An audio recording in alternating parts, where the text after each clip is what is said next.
All right, let's just jump right in. Well, basically forever, we've been telling ourselves a story about our feelings, that there are these chaotic, messy things that just get in the way of smart thinking. But what if that whole story is just wrong? What if your emotions are actually one of the most brilliant information processing systems you've got? You know this one, right? It's the classic battle, the heart versus the mind.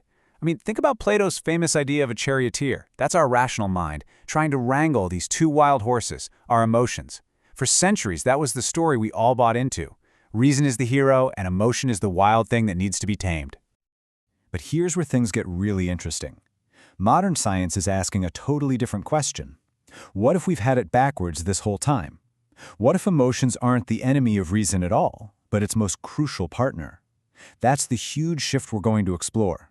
We're going to break down 3 core scientific ideas that show you the hidden intelligence behind your feelings. Okay, so, first things first. Let's officially put that old myth to bed. The whole idea that feelings are just these raw, irrational bursts, it's probably one of the biggest and most stubborn misunderstandings in the history of thinking about our own minds. So here's the bottom line. The old way of thinking, it was like a cage match, reason versus emotion. But what the new science is showing us is that they're a team, reason plus emotion. These things are so deeply woven together. Your thinking's emotional, and your emotions are actually pretty smart. One really can't work well without the other. And that leads us right into our first big idea. Far from getting in the way of your thinking, your emotions are an absolutely essential partner. In fact, they're a huge part of what makes your brain so incredibly efficient. And they do this through a process called emotional appraisal. Think about it. Your brain is getting flooded with information every single second. Emotional appraisal is this super fast, automatic system that scans all of that data and instantly flags what's important. It's like your brain's personal bouncer deciding what gets your attention and what can be ignored. So how's that work in real life? Well, your emotions are basically like a highlighter pen for your experiences. A big emotional response, whether it's fear, joy, or surprise, it tags that moment as important. That tells your brain to zoom in, pay close attention, and, this is key, store that memory with extra care. It's super efficient, right? It makes sure you don't waste brain power on every boring detail, but you absolutely remember the stuff that matters. And this explains a very modern problem: doom scrolling. You ever wonder why it feels almost physically impossible to look away from a feed of bad news? Well, that's your emotional appraisal system kicking into high gear. It's flagging all that negative info as a potential threat, so it hijacks your attention to keep you safe. It's an ancient survival program running on a 21st century smartphone. Okay, so if our feelings tell us what's important, it just makes sense they'd also help us decide what to do about it. This brings us to our second big idea. We talk all the time about gut feelings, but it turns out that's not just a cute phrase. It's a real, data-driven system for making decisions. The science behind this is called the somatic marker hypothesis, a name that came from the neurologist Antonio Damasio. The idea is pretty simple, actually. When you're faced with a choice, your brain, in a split second, pulls up all the emotional data from similar choices you've made in the past. Those memories trigger tiny physical signals. A knot in your stomach, a feeling of lightness, that mark your options as good or bad. Those are your gut feelings, literally. We can actually break it down into 4 pretty simple steps. First, you face a choice. Second, your brain zaps back to all the feelings from your past experiences. Third, your body physically responds with that somatic marker, that gut feeling. And boom. Fourth, that feeling helps guide your decision, steering you away from what hurt before and toward what worked. Think about the modern vibe check. We've all been there. You're scrolling profiles, maybe on a dating app.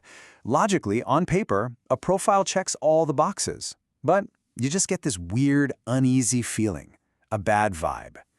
That right there is a negative somatic marker in action. Your brain is crunching tons of data from all your past social encounters and sending you a quick, clear signal. Yeah, probably not a good idea. Keep scrolling.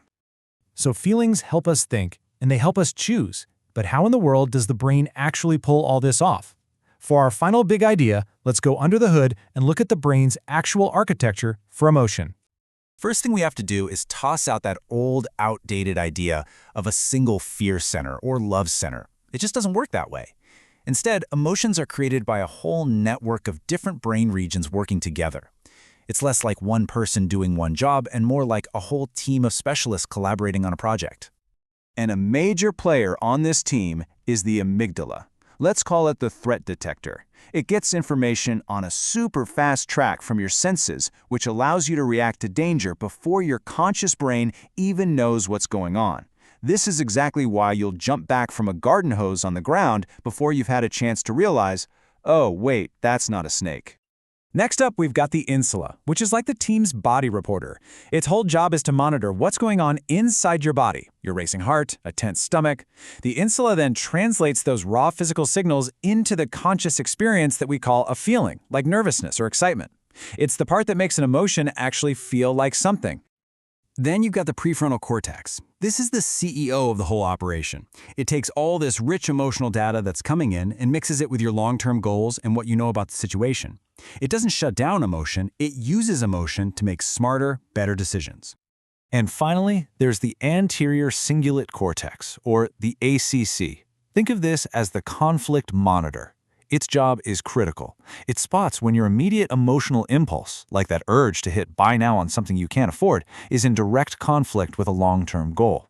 And when it spots that conflict, it sends an alert up to the CEO, the prefrontal cortex, to step in and make a call. Whew. Okay, so we've covered a lot of ground. After digging into all these big ideas, what are the most important things to walk away with? Let's wrap this up with the key takeaways. First, knowing emotions and reason are partners means you can stop fighting your feelings and start asking, hey, what information are you trying to give me? Second, learning to trust your gut feelings as data can help you make quicker, more intuitive decisions. Third, understanding that your brain uses a whole network means there's no simple off switch for a feeling. It's about managing a complex system. And finally, all of this points to what we call emotional intelligence, the actual skill of getting these systems to work together so you can listen to your feelings without being a slave to them.